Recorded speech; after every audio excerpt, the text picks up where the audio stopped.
વરસાદની અછત વચ્ચે વીજ પુરવઠાની ખોટ ગીરના ખેડૂતો પાક સુકાવા લાગતા મુશ્કેલીમાં મુકાયા છે। ત્યારે અકોલવાડી તથા આસપાસના અનેક ગામોના ખેડૂતો વીજ વિભાગ સામે રોષ વ્યક્ત કરતા પીજીવીસીએલને લેખિત રીતે આવેદન આપ્યું છે। ગીર અને સૌરાષ્ટ્રના કેટલાક વિસ્તારોમાં હાલ વરસાદની નોંધપાત્ર અછત જોવા મળી રહી છે, જેને પગલે ખેડૂતોના પાક સુકાવા લાગ્યા છે। પરિસ્થિતિને જોતા ખેડૂતો દ્વારા પિયત માટે મોટા પાયે વીજળીની જરૂરિયાત છે, પરંતુ વીજ પુરવઠામાં અનિયમિતતા ખેડૂતોની મુશ્કેલીઓમાં વધુ વધારો કરી રહી છે। ત્યારે અકોલવાડી તથા આસપાસના અનેક ગામોના ખેડૂતો વીજ વિભાગ સામે રોષ વ્યક્ત કરતા પીજીવીસીએલને લેખિત રીતે આવેદન આપ્યું છે। તેમણે માંગ ઉઠાવી છે કે તરત વીજ પુરવઠો નિયમિત કરવો જોઈએ, જેથી પાક બચાવવો શક્ય બને। એક તરફ રાજ્ય સરકાર ખેડૂતોને દિવસે પૂરતી વીજળી આપવાની વાતો કરી રહી છે, જ્યારે ગીર સોમનાથના તાલાળા ગીરના ગ્રામ્યમાં ખેડૂતો વીજળીના ધાંધિયાને લઈ પરેશાન થઈ ચૂક્યા છે। ખેડૂતોના પાકને પિયત આપવું ખૂબ જ જરૂરી બન્યું છે। જો યોગ્ય સમયે પિયત નહીં મળે તો પાક સુકાઈ જશે અને 4 મહિના માથે પડશે। ત્યારે આ મુદ્દે જ્યારે મીડિયા દ્વારા અકોલવાડી પીજીવીસીએલના નાયબ ઇજનેરને સંપર્ક કરવામાં આવ્યો, ત્યારે તેમણે કોઈ પણ પ્રકારની ટિપ્પણી આપવાથી ઇનકાર કરતા જણાવ્યું કે હું મીડિયા સમક્ષ બોલવાનો નથી, આપ અમારી ઉપરના અધિકારીઓનો સંપર્ક કરો। ત્યારે ગીરના ખેડૂતો ખેતી પર નિર્ભર છે અને વીજળીના અભાવે ખેડૂતો ચિંતિત છે, ત્યારે ખેડૂતો તાત્કાલિક હલની અપેક્ષા રાખી રહ્યા છે। મારું નામ સંકેત ભંડેરી, અડમતિયા ગીર।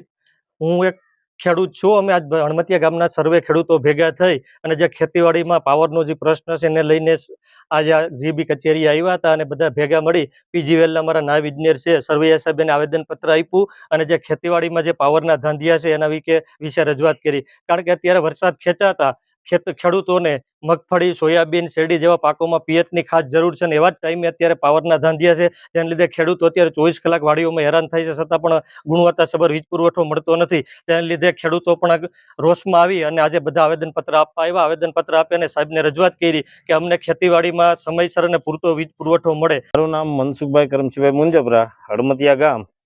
આજે 10 થી 12 દિવસથી વીજળીના ધાંધિયા થતા હતા, એના અનુલક્ષી અમારે અહીંયા રજૂઆત કરવા આવવી પડી અને આવેદનપત્ર આપ્યા પછી સાહેબે સકારાત્મક જવાબ આપ્યો છે અને કીધું કે આ કામ તાત્કાલિક જોઈ લો અને કરાવી લો અને પાવરની સપ્લાય ચાલુ કરાવવા વિનંતી કરી। વીજળીના ધાંધિયા કઈ રીતના રહી છે? પાવર ફોલ્ટમાં આવે, અવારનવાર પાવર ફોલ્ટમાં આવે અને અવારનવાર પાવર ફોલ્ટમાં આવે। કર્મચારીઓ સાહેબને ફોન કર્યો, સાહેબ એમ કે લાઈન ઉપર છે, વચ્ચે ગમે ત્યાં કોઈ દયા ઉતાર નાખતા હોય, પાવર કપાતો હોય અને લાઈન રિપેરમાં હોય તો પણ રિપેર કર્યા પછી પાવર વારા ઘડીએ કપાતો હોય છે। પાણીનો વેડફાટની પાણી ખેડૂતને પિયત પાવાનું હોય, એ સમય અટાણે ખેડૂતોને માંડવી પાવાની હોય, વાડ પાવાનો હોય, ત્યારે સમયે પાણી ના આવે, સોયાબીનને પાણી આપવાનું હોય અને ખેડૂત નાકું વારવા જાય પાવર વયો જાય। રાજ્ય સરકાર અહીંયાથી એમ કે ખેડૂતને પૂરતી વીજળી આપવાની, પૂરતી વીજળી ન મળતા આજે અમારે આ પગલું ભરવું પડ્યું। મારું નામ વજુભાઈ પોપટભાઈ હિરપરા, હડમતિયા ગામ।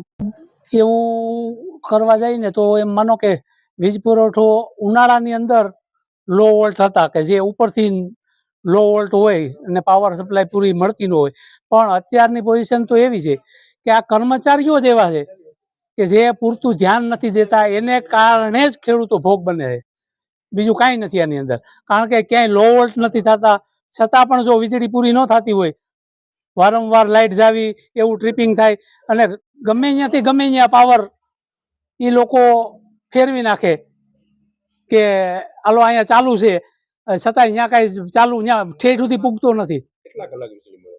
વીજળી તો અત્યારે 8 કલાક આપે છે, પણ ચાલુ હોય તો, બાકી તો 2-2.5 કલાકમાં આખી શેડ્યુલ પૂરું થઈ જાય। સારી તો અમારા દિવસની જ છે, પણ નો આવે ને કદાચ રાતે આપે પછી તો કરવા પડે